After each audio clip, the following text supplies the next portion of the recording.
اگر کسی عورت کی شرمگاہ کو دیکھ لے تو نماز کو کچھ نہیں ہوتا۔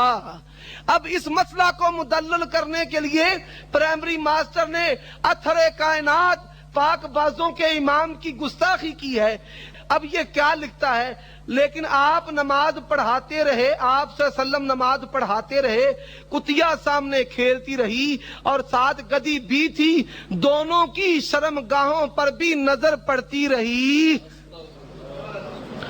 یہ سنیں امام الانبیاء جناب محمد رسول اللہ صلی اللہ علیہ وسلم جو کہتے ہیں جعلت قرۃ عینی فی الصلاۃ، اللہ نے محمد کی آنکھوں کی ٹھنڈک نماز میں کر دی ہے۔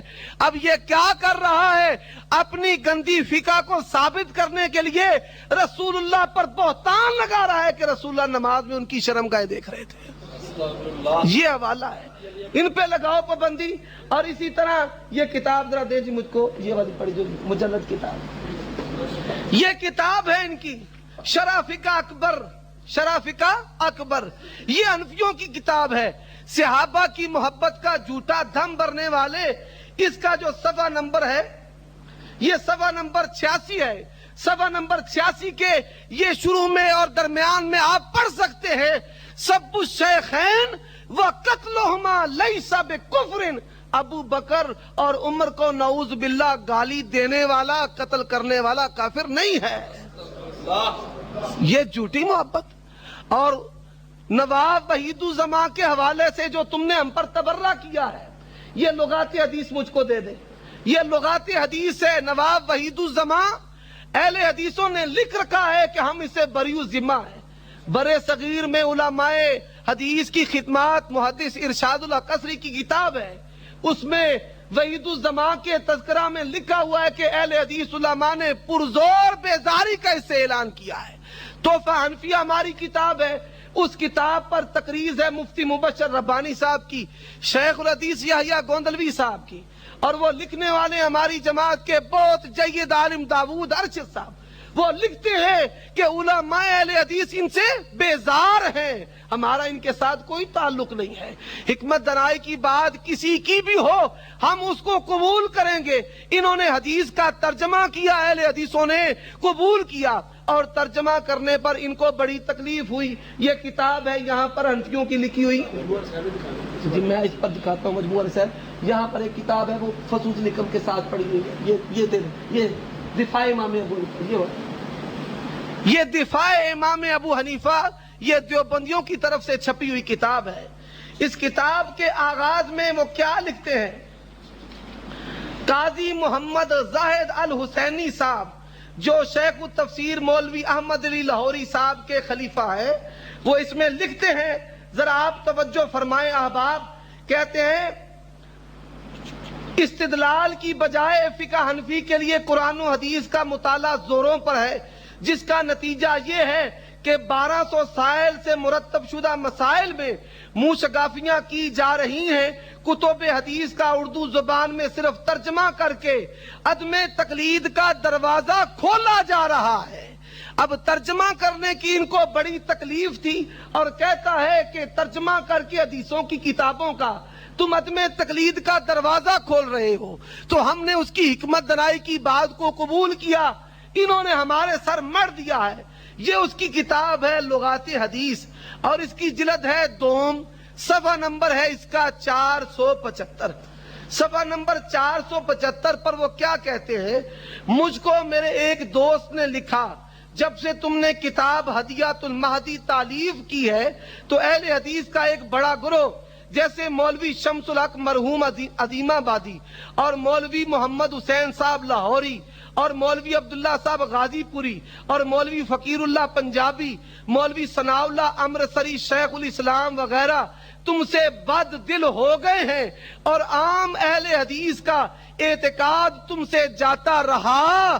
یہ وہ خود لکھ رہا ہے کہ علماء اہل حدیث بیزار ہیں، علماء اہل حدیث خود لکھ رہے ہیں کہ ہم اس سے بیزار ہیں، اور یہ ہمارے سر پہ تھوپ رہا ہے۔ اس کا علاج تو یہی ہے کہ اس کے سر پر مرزا غلام احمد قادیانی تھوپا جائے، جو حنفی تھا، جس کی ذریت بھی حنفی تھی۔ ان کا علاج یہی ہے۔ اور پھر میاں نذیر حسین محدث دہلوی سب کہیں رحمت اللہ علیہ. ان کا جو فتاوی نظیریہ ہے یہ جہالت کے پتلے کیا جانے. فتاوی نظیریہ میں سید نذیر حسین محدث دہلوی رحمت اللہ علیہ کے 2 وقت کے فتاوے ہیں. ایک وقت میں وہ حنفی تھے اور حنفیوں کے بہت بڑے شیخ اور شیخ الحدیث تھے.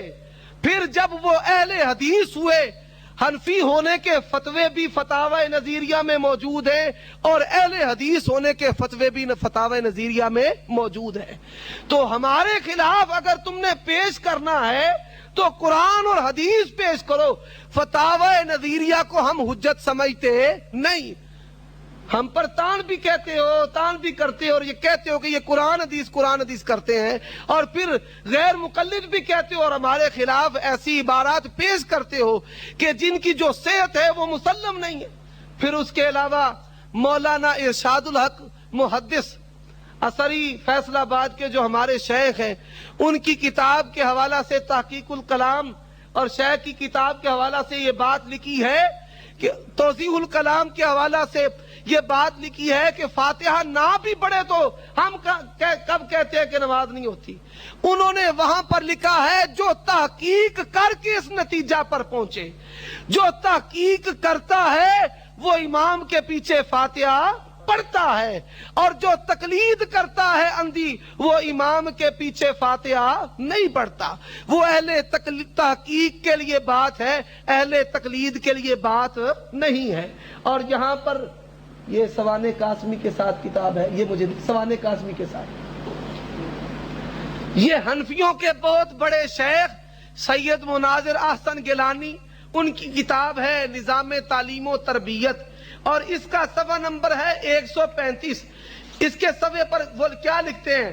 حضرت سلطان المشائخ نظام الدین اولیاء حدیث ہی سے متاثر ہو کر باوجود سخت حنفی ہونے کے، نظام الدین اولیاء سلطان المشائخ باوجود سخت حنفی ہونے کے، جو سخت حنفی ہے وہ اگر ہلکی سی بھی تحقیق کرے تو سلطان المشائخ نظام الدین اولیاء کی طرح کیا کرے گا؟ لکھتے ہیں سخت حنفی ہونے کے قرات خلف الامام کرتے تھے. امیٹھی اود کے ایک بزرگ صوفی شیخ فیاض، جن کا شاید آئندہ بھی ذکر آوے، بداونی ان کے متعلق لکھا ہے، جن سے ہی یہی بات ہندی تصوف کے دوسرے رکن رکین حضرت مخدوم الملک شاہ شرف الدین یحییٰ منیری رحمت اللہ علیہ کی طرف منسوب ہے کہ وہ بھی حدیث ہی کے زیر اثر فاتحہ امام کے پیچھے پڑھتے تھے. اور جب تمہارے حنفی امام فاتحہ امام کے پیچھے پڑھے جو سلطان المشائخ ہیں، ان کے متعلق بھی کہہ دو کہ انہوں نے یہ مسئلہ مرزا غلام احمد قادیانی سے لیا ہے. اور انفاس العارفین یہ شاہ ولی اللہ کی لکھی ہوئی کتاب ہے جن کو تم اپنا امام مانتے ہو. اس کا صفحہ نمبر ہے 115. صفحہ نمبر 115 پر حضرت شاہ ولی اللہ اپنے باپ شاہ عبد الرحیم کے متعلق کیا لکھتے ہیں؟ مخفی نہ رہے کہ حضرت والا اکثر امور میں مذہب حنفی کے مطابق عمل کرتے تھے، سوائے چند چیزوں کے جن میں حدیث یا وجدان کی بنا پر دوسرے مذہب کو ترجیح دیتے تھے. ان میں سے ایک یہ ہے کہ ابتدا میں سورت فاتحہ پڑھتے تھے، ابتدا میں سورت فاتحہ پڑھتے تھے. اب یہ تمہارے گھر کے حوالے ہیں اور تم اہل حدیثوں کا حوالہ بازو اور ٹانگیں توڑ کر ہمارے خلاف پیش کرو. وہاں اہل تحقیق کی بات ہے، اہل تقلید کی بات نہیں ہے. اور پھر میری باتوں کو توڑ کر مجھ پر پیش کیا گیا کہ یہ کہتا ہے جو صفات باری تعالیٰ کی تعویل کرے، صفات باری تعالیٰ کی تعویل کرنا کفر ہے. ہمارا یہ موقف نہیں اور نہ ہم نے یہ بات کہی ہے، بلکہ ہم کہتے ہیں کہ تمہارے کفریہ شرکیہ عقائد ہے. تم نے اللہ کی گستاخی کی ہے. تذکرۃ الرشید جلد دوسری ہے، صفحہ نمبر 242، اور جن کے متعلق ان کے رشید احمد گنگوئی صاحب نے لکھ رکھا ہے پیر زمان علی جلال آبادی تو توحید ہی میں غرق تھے. کہتے ہیں سہارنپور میں ان کی بڑی رنڈیاں، کوٹھے کی جو عورتیں ہیں، چکلے کی کرائے کی عورتیں مرید تھیں. سب مریدنیاں زیارت کے لیے آئیں، ایک مریدنی نہ آئیں. میاں صاحب نے پوچھا کیوں نہیں آئی فلانی بھائی، کیوں نہیں آئی؟ جب وہ